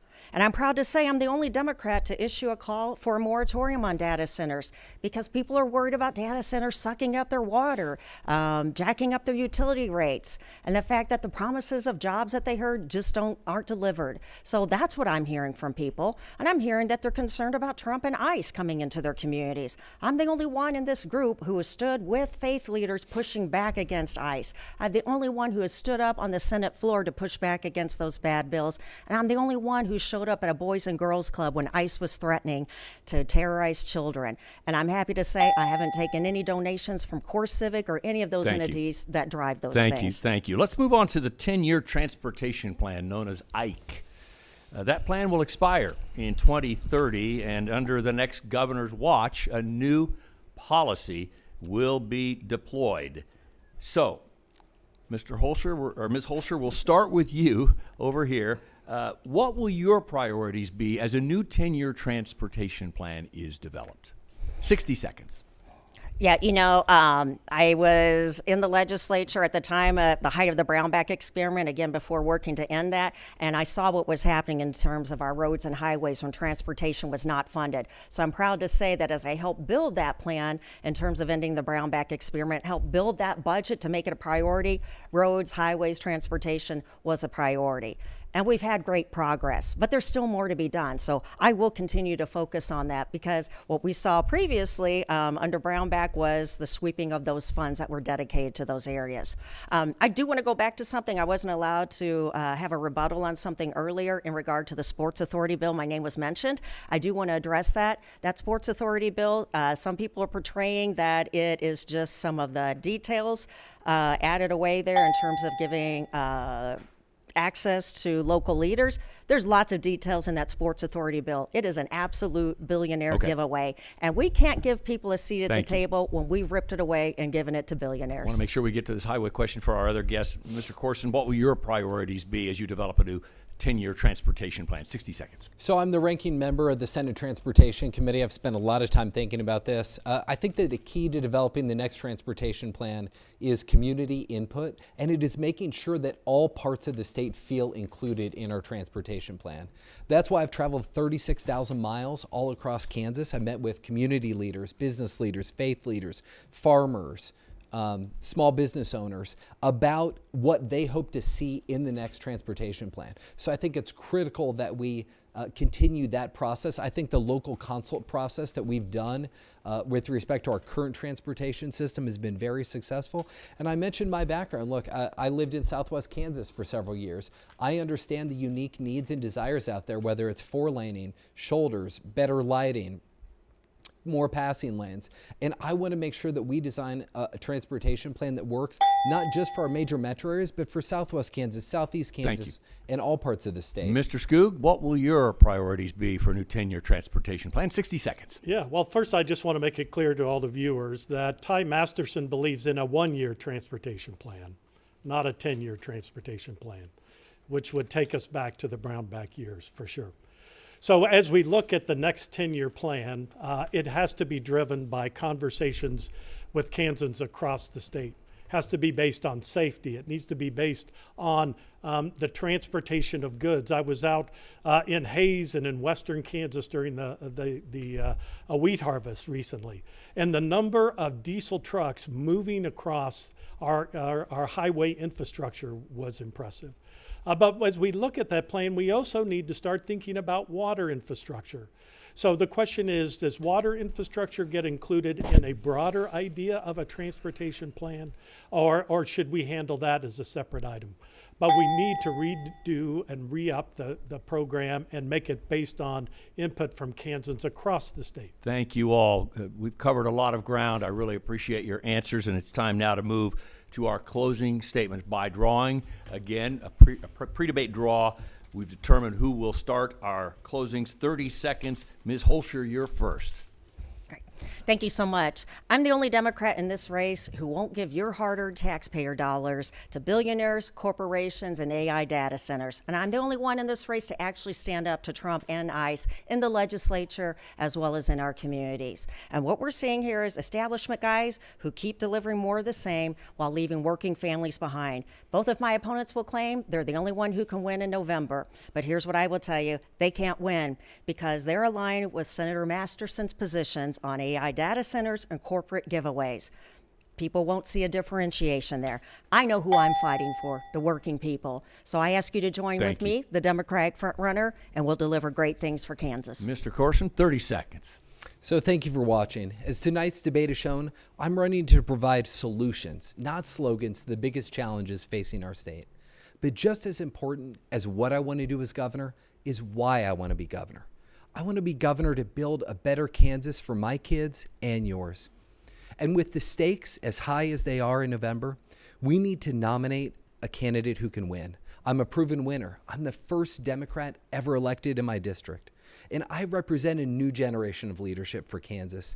The two other tickets in this race have a combined 41 years in elected office at a time when it's clear voters are looking for something new. Appreciate that. Mr. Skoog, last but not least, 30 seconds. Thank you. I agree with Mr. Corson. We need to elect somebody in this primary that can win in November. And I am the outsider who is not part of Topeka. Both of my opponents have voted for giveaways that they are now against. We have also heard lots of promises that they know because they're legislators that the math doesn't work. I'm the only candidate here who has delivered on budgets and stood up to taxpayers to justify it. Every year we do a $500,000 budget in Overland Park. Thank you, sir. Based on community incentive. Appreciate that. Thank you, candidates. Thanks to those who are viewing. Don't forget to vote. Advanced voting underway, and have a great rest of your debate night in Kansas.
The Next Star Media Group is your local election headquarters as you just watched Debate Night in Kansas. Good evening, everybody. I'm Jonathan Ketz, coming to you live from the studios of Fox 4 in Kansas City, where we just hosted a gubernatorial debate on the Democratic side between the three candidates for governor. State Senators Ethan Corson and Cindy Holscher, alongside Overland Park Mayor Curt Skoog, are all vying for your vote on Tuesday, August the 4th. Right now, we have the Kansas Democratic Party Chairwoman Gina Repass joining us now. You were watching this debate with us. The beginning of it, there were some fireworks. I was the only one who had some popcorn with me, and I should have offered it. What did you make? Is there one candidate that stood out to you more so than any other one? I think they all did an equal job. And I think they all came with passion and they all expressed themselves. It was a little fiery, but it's because there's so much on the line. So nobody stood out. I think they were all very much equal on the same footing. Talk about how this party comes together post August 4th, because you were telling me here you guys are having a get-together in Wichita right after election night. We absolutely are. We're calling it a unity rally. We have our state committee meeting, and we do it in Wichita, and then we're going to have a big reception. It's going to be a family reunion, and we're bringing all Democrats, the candidates who won, who will be our nominees. They're going to speak at our state committee meeting, and then everyone who didn't prevail is still going to come together, and we're going to tell each other that we still love each other, that we're still Democrats, we're all still working for the same goal, and we're going to be unified. Have you been surprised at how feisty this race has gotten over the last couple of weeks, especially between Ethan and Cindy? I'd be lying to you if I said I wasn't. Yeah, I'm a little surprised. But here's what I'm going to say. I'm also very proud of both of them, because what they're doing is fighting for the things that matter to Kansans. Both of them feel strongly that they're the right one, and what they're doing is showing that they're willing to fight the Republicans too. So they're iron sharpens iron, and that's what we're seeing with the two of them. Did Curt Skoog entering this race at the 11th hour surprise you? It did. It did. But here's what I'm going to say. He got in by the filing deadline. Yeah. You know, people want to say it's late, but we have deadlines for a reason. He got in on time. It surprised me a little bit, but I also understand that he understands what's at stake. So Mayor Skoog had every right to get in the race, and I think he's adjudicated himself well over the last 60 days. Do you feel like he was more aggressive than he has shown in other debates in this one that we just did? I did see a little more fire out of the mayor tonight, but I think everybody understands we're down to it. There are voters who are ready to decide in the next few days. So everyone gave us their best shot tonight, and I'm really proud of all three of them. You've commented a lot about the Wyandotte County ballot situation as of late. Has that situation surprised you, and do you think there is a remedy to it prior to Tuesday, August 4th? Well, we're going to fight really hard to make sure there is. And I'm not only surprised, but I'm very disappointed. And here's what I'm going to say to you. I don't understand why the most diverse and the most densely populated Democratic county is the one where the ballots got mailed out with a dead P.O. box. So we are going to fight hard on that. We're going to work really hard to make sure we have a remedy. And I will say this, we're lawyered up. We are ready to do what we need to do to make sure that those votes are counted. I appreciate you joining us, Gina Repass, the chairwoman of the Kansas Democratic Party. John, you've got two friends with you in Bob Beatty and David Haley joining you in studio. We'll send it on over to you. I would say two men who are smarter than me, but we actually have three men here who are smarter than me. But good to have you guys with us. Bob Beatty is here. I see you a lot in the Zoom, so it's nice to see you in person. Senator Haley, great to see you back here with us as well. And we have Mayor Skoog from Overland Park. All right, we know you're legal. You made it in under the deadline. How about the comments that you were a little more aggressive tonight? Given the fact that you were a late arrival, that you're not a state senator, you sort of feel like with the deadline of Election Day approaching, you needed to take that strategy. Would you agree with that? Well, I think what I'm hearing from Kansans across the state is they are happy that I got into this race because we have to win in November. And neither one of the other candidates are breaking through where that Kansans, Democratic Kansans, think that they can win in November. And they appreciate me being an outsider, coming from City Hall, because I want to build on Laura Kelly's legacy and move Kansas forward. And people understand that. I didn't ask you this during the debate, but I did the other two, but I think I know the answer. You would support the ultimate nominee regardless. I will, okay. Of course. Mr. Beatty, I'm you have proud any Democrat. questions? All right. Now, one of the candidates, Cindy Holscher, actually said that neither you nor Corson, she said they can't win. She said it, stop. She also has been running an ad showing you and Corson saying those guys are, you know, same old, same old. Does that bother you? Or I thought you had a good response to that, but I'll let you say it in your own words. Well, you know, I've been elected for 21 years, so I've been through a lot. I think it's interesting that she challenges Ethan with a website that, to me, represents facts about her history, and she's attacking me, I'm her constituent as well as her mayor, when I'm not part of Topeka. She's been in Topeka for 10 years. I'm not sure how she claims to be an outsider when you've been inside for 10 years. I thought that was a good answer when you said, hey, I'm the outsider, I'm a mayor. And I think the last mayor we had to become governor is Robert Docking. I think that's so right. he's a Democrat. So it's not unheard of. No. By way of Arc City. That's as right. I recall. That's right. Senator. Yeah. Question for the mayor? Do I go No, here? no, you're good. Okay, He's I'm right with this. there. Yeah. Okay. And, you know, I too was very impressed by the three of you and what you're bringing in. My concern kind of is looking at down the road beyond Tuesday, working together and looking at some of the areas that we have. It's been a vigorous primary. We're delighted to have such robust discussion. But as we reach for, as we will, whomever our nominee is, whether it's you, Mayor, or one of the senators, how do we reach, or how would you reach the enviable middle? You know, Laura Kelly prided herself on being middle of the road, and that's the only way that the truth. I don't want to see anyone win the battle and the war not be won, especially with whomever you're going to be meeting, or whomever is going to be meeting. Right. So how do we come together? How do we bridge that gap? How do we reach the middle on some of the issues? How would you do that as we try to get through? Sure. the primary? Well, I'm a proud Democrat. I will support whoever the nominee is. But they're laying the groundwork today for the general election, and that's why I'm in this race. Right? I don't see how you can go from a very progressive left-wing agenda and run to the middle to win the moderate Republicans, the non-MAGA Republicans, and the independents. That is why I'm in this race and why I think I'm the only one who can win in November. So, but at the end of the day, I'm going to support whoever the candidate is.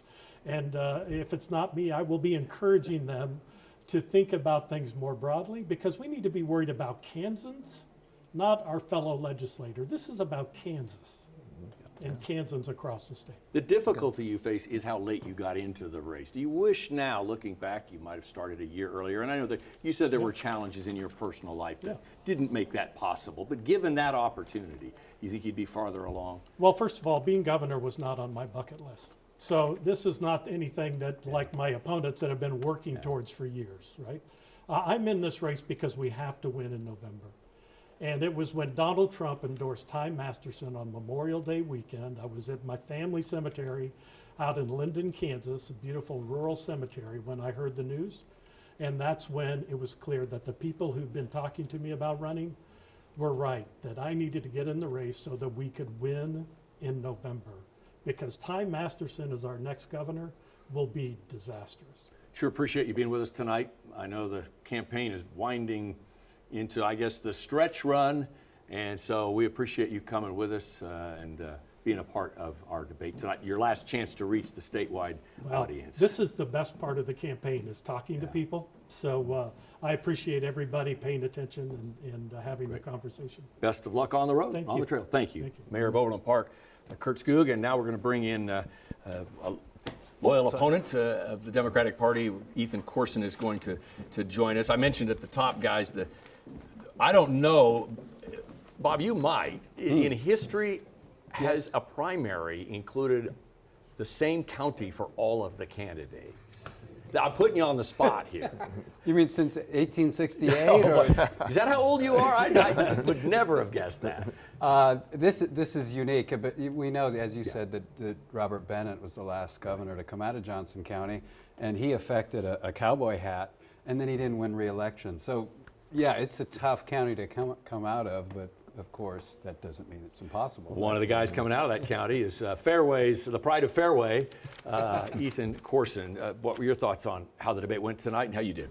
You know, look, I thought it was a great opportunity to share with Kansans my vision for the future of the state, and that's really what I wanted to deliver to folks. You know, we put together, based off the conversations that we've had with Kansans in all parts of the state after traveling 36,000 miles around the state, we put together an agenda to address the big challenges on healthcare, on education, on affordability, on jobs. And I felt like I was able to deliver and share with Kansans what that vision is tonight. So I thought the debate went really well.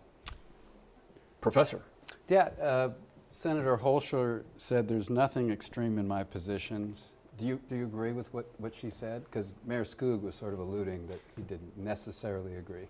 You know, look, I mean, I'll leave that to other people. I'm really focused on sharing what my positions are about how I'm going to move the state forward as the next governor, and I'll leave that for other folks to decide.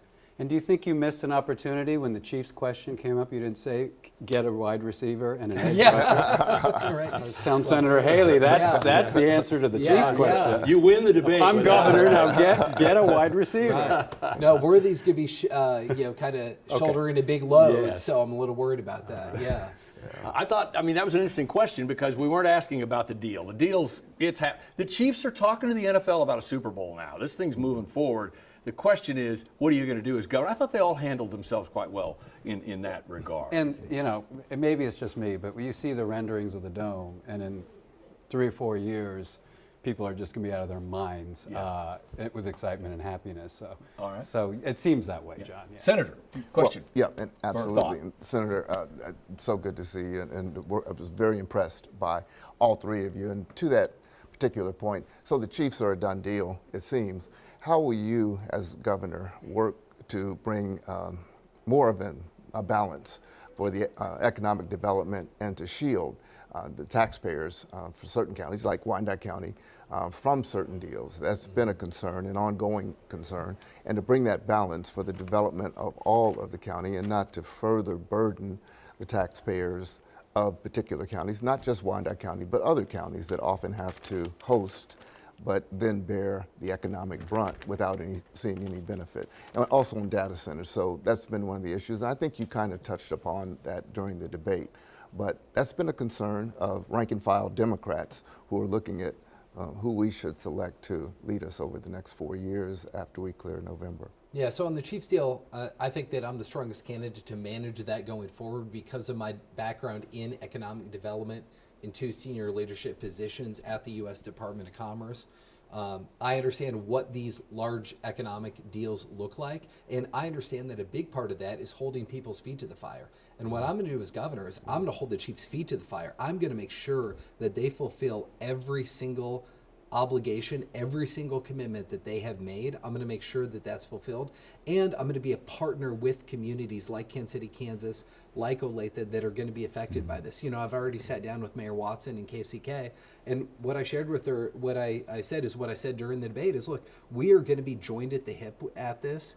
I'm going to work closely with you. I'm going to work closely with the community to make sure that your input is heard and make sure that we are doing this in a way that delivers the most benefit possible for the residents of Kansas City, Kansas, and the residents of Olathe.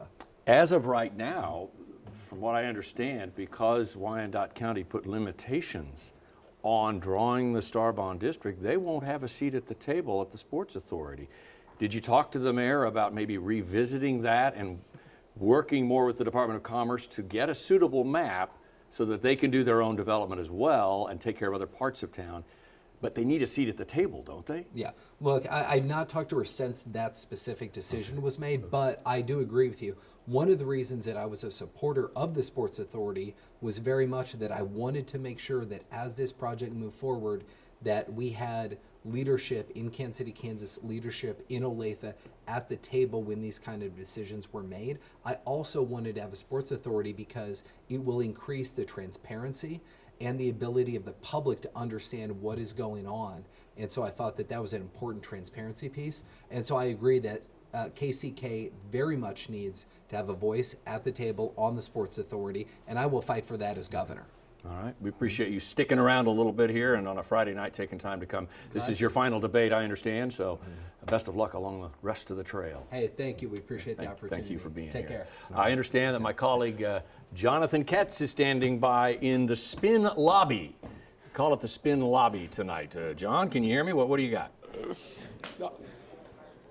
I can hear you, and everybody else can hear you too, Mr. John Holt. Hey, we are here with Adam Orduna, the media director of the Kansas Democratic Party, as well in the spin lobby, as you said. How did you feel like the debate went tonight, as somebody who basically has to act impartial to all three of these gubernatorial candidates? Sure. John, you know, what we saw tonight was the passion that all of the candidates had, and that's what you want. You want people, you want leaders that are going to be about business and showcasing that they're not afraid to stand up for what they believe in, and we saw that tonight with all of our candidates. And so whoever comes out on top will be a strong candidate moving forward. Are you concerned that there are any unification problems with how testy this race has gotten in the past couple of weeks, even before the Kansas City Star came out?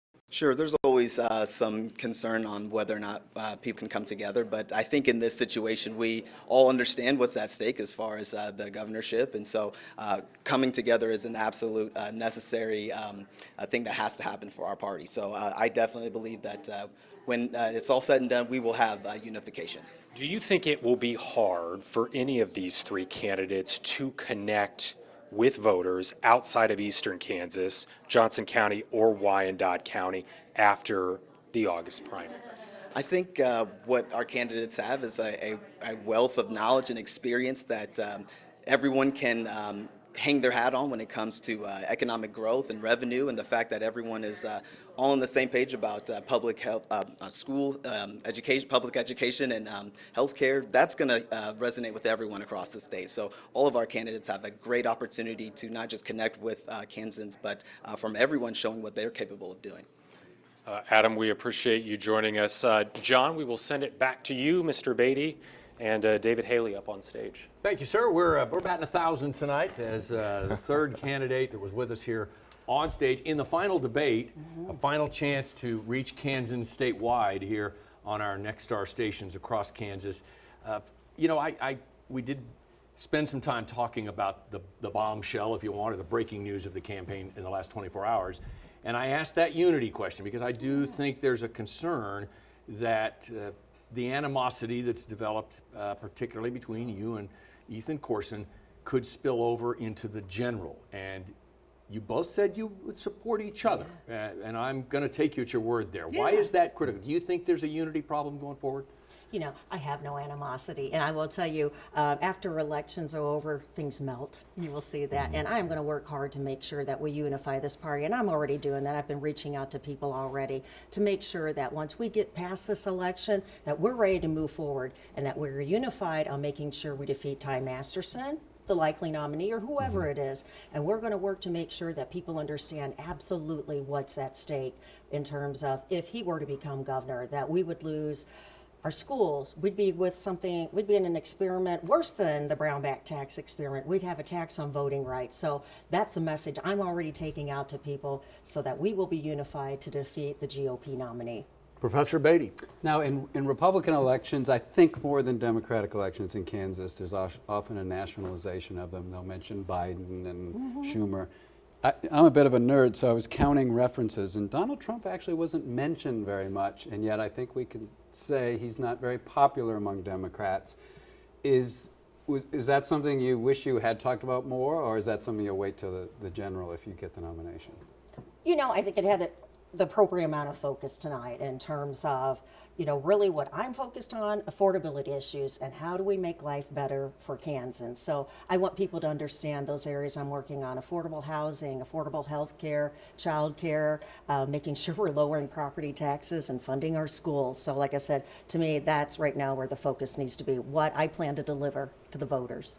Your colleague, Senator Haley, yes, may have a question or two. And let me say, I certainly appreciate, really, honestly, Cindy, the way that you and Ethan and Mayor Skoog have moved through this. And even though there's a little acrimony, I'm glad that we do have a little division, and that we're not some monolithic problem.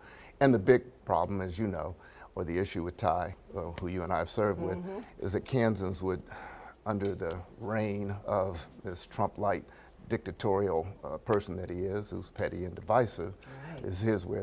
And so as we look toward harmony for our party, as we look toward pulling together, can you look to some of the key areas that you can define? What can you say that's beneficial that you've seen already that Ethan and Curt have talked about, where there'll be uniformity as we reach toward bringing those independents that we're going to need, as well as the others who voted for anybody but Ty.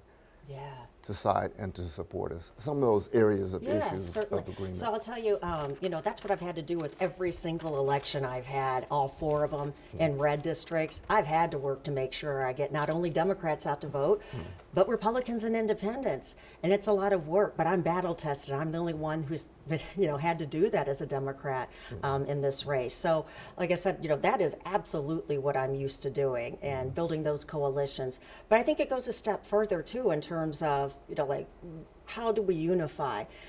That's my background. When I worked at Sprint, part of that time I developed budgets, I did other work there, I was in marketing, I worked to create revenue streams and increase revenue, but I led teams, large teams, very diverse groups of people. And I found ways to get people together, to get them to collaborate. And you may remember this, when I first entered the legislature after that 2016 election, there was a tactic I brought with me, and my daughters were along with me too. What we started doing is we started giving out purple wristbands for people when they worked with someone from the other side of the aisle. It was a simple thing to do, but it helped plant the seeds to get people used to working together.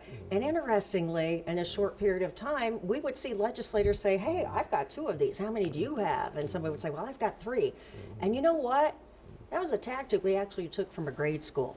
But there are things out there we can do, and that's my background, and those are the types of things I did in my prior life. And I did it in the legislature too, and working to end the Brownback experiment, which was no easy task to get over a 2/3 majority, you know, all together to agree to end the experiment. Excellent. Thank you. I'm circling back to the unification problem, issue. I believe you said at the end of the debate about Mayor Skoog and Senator Corson, they can't win. And is that a problem in terms of unifying if you're in a debate saying my 2 opponents actually can't beat Ty Masterson or whoever else there is?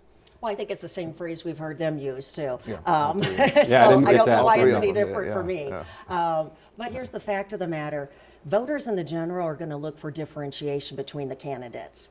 And, you know, some of my opponents out there, opponents in this primary, are supportive of data centers. They haven't issued a call for a moratorium. I have, because we've got to get those parameters in place to ensure that we're not allowing entities to come in to suck up all our water and jack up our utility rates.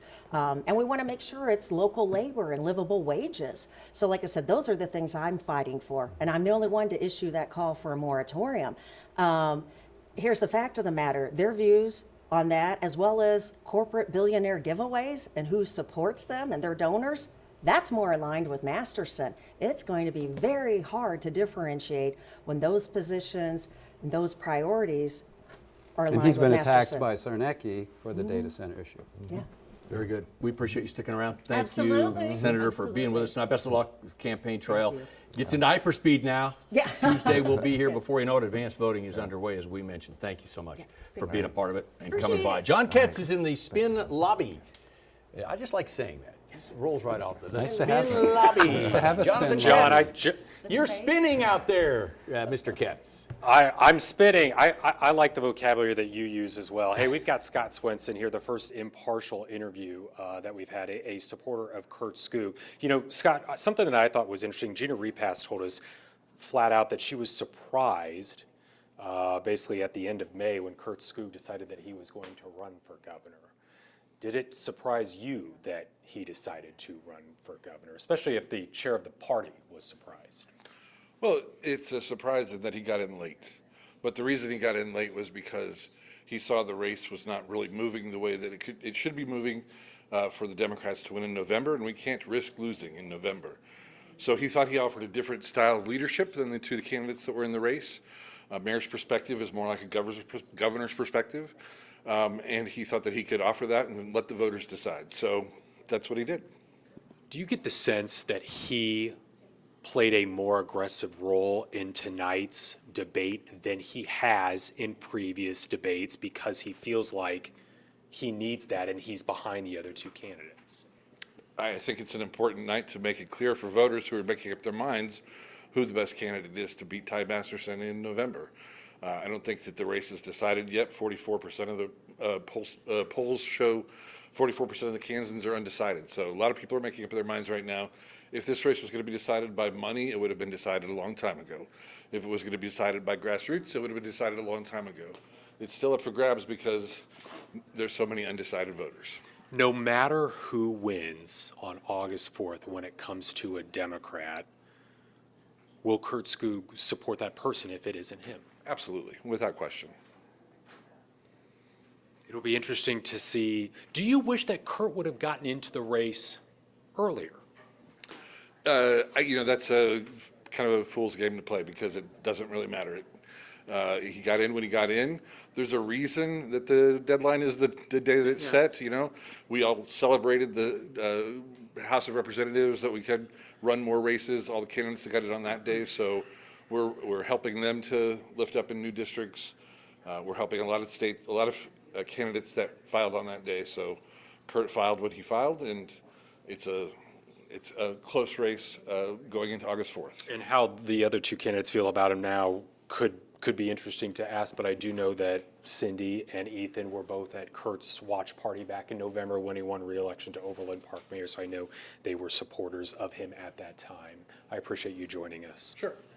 All right, John, Bob, David, we'll send it back on over to you in the studio. All right, thanks for the spin lobby view. Let's get the view from our analysts tonight, pundits. Professor, Chair of the Department of Political Science over at Washburn University in Topeka. Highlights, lowlights, what did you think of Well, first, you did a great job. You kept on them. And next star, this is great. Topeka, Kansas City, it went out across the state. Right. This is exactly what's needed. Some thoughts. I thought Mayor Skoog, you mentioned this earlier when you were talking to him. He should have run a year before he filed. It's just so tough, to raise money and get your message across in just a month or two. And so I think he was really hindered. Who does he help or hurt in this race? We were talking about that earlier. We did, yeah. When he kept pounding the I'm an outsider, which was one of the best lines, actually, of the entire hour, when he said, no, I'm the outsider. I'm not in the legislature, which was really a clear way to say it. I started thinking, wow, is he cutting into Holscher's support here if he's the outsider and someone thinks, well, maybe Corson? I don't know. We don't know. The other thing, John, is Senator Holscher mentioned she's a front runner. I wish that one poll actually hadn't happened because I don't think there's a front runner. We don't have any polling really to speak of. So that's the interesting part about this, and that's why this debate is so important. The other is this acrimony. We keep talking about it. It's unprecedented in the Sebelius-Kelly era. And whoever wins will have a big job ahead of them. We've got about a minute left. Senator, you've been in statewide campaigns and primaries. You know the acrimony we're talking about here, and you asked a couple of the candidates about it. Do you think that the party can truly unify to hold on to the seat in November? Absolutely. And let me say, too, as was said, really, the way that you handled this debate earlier and the way it went was exceptional. It really was.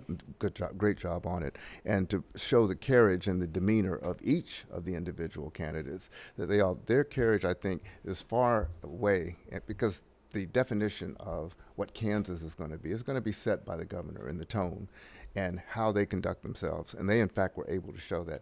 I think unity will come after this, that we will pull together, because the kindred vision that each of the three candidates has, I think, is more mainstream or in line with where Kansas wants to continue being, to continue after we've seen Laura Kelly. It's the identity of Kansas, where we are and who we are.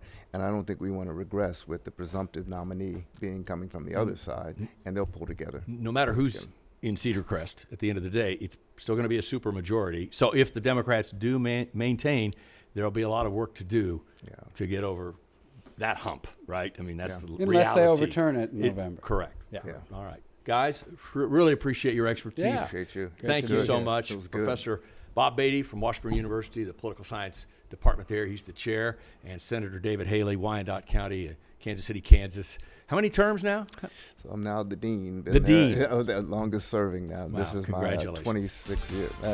So you're an insider. Yeah, no, exactly. No, Actually, Thank the you all. longer I'm there, the more Thank I you know, all the for less being I a know. part of tonight's debate night in Kansas. Don't forget to vote. See you in the general.